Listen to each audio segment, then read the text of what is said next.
जिनके साथ ये घटनाएं हुई वो जेल में हैं, और जिन्होंने किया वो इनकी सरकार में बड़े बड़े मंत्री हैं। चाहे कुलदीप सिंह सेंगर की बात कर लो, चाहे चिन्मयानंद की बात कर लो, चाहे आज आप जो बता रहे हो चाहे उसकी बात कर लो। सरकार तो संरक्षण में खड़ी होती है। ये तो गुंडों की सरकार है। भारत सरकार और उत्तर प्रदेश सरकार ये मानवता के खिलाफ रही है लगातार।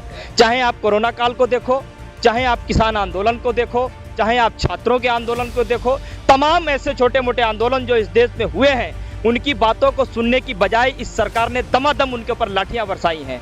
देश का किसान, इस देश का नौजवान, इस देश का छात्र आने वाले समय में आपको इसका जवाब जरूर देगा। इसकी सजा आपको जरूर भुगतनी होगी। अभी 2 दिन पहले एक दलित परिवार को प्रयागराज में मार दिया गया और पुलिस उस पर कार्रवाई नहीं कर रही। ये दलित परिवार तो छोड़ दो आप, मुझे लगता है कि भारत सरकार और उत्तर प्रदेश सरकार ये मानवता के खिलाफ रही है लगातार।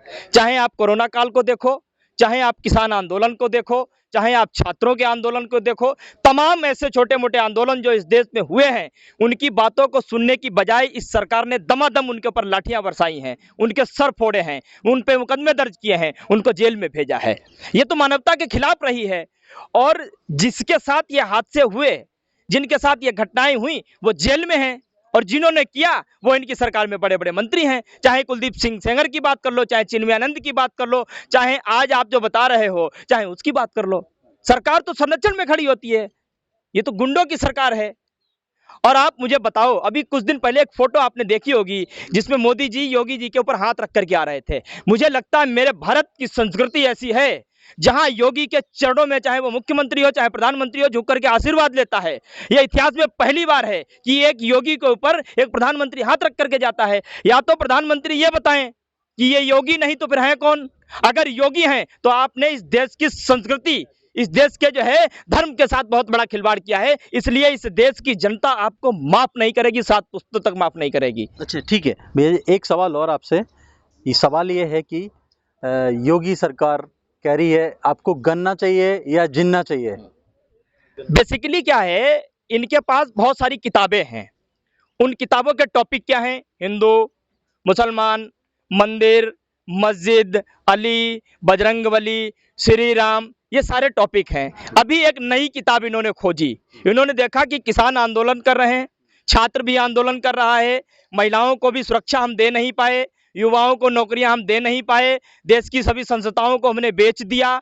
हमने बेचा तो अंधेरे में था, लेकिन सरकार को पता चल गया। किसानों के लिए एक हमने फंदा बनाया था, उनके गले में डाला और सोचा था कि फंदे को कसेंगे, गर्दन इनकी जो है पूरी तरीके से कस जाएगी, ये मर जाएंगे। लेकिन वो किसानों की गर्दन इतनी मजबूत निकली कि रस्सी का फंदा टूट गया।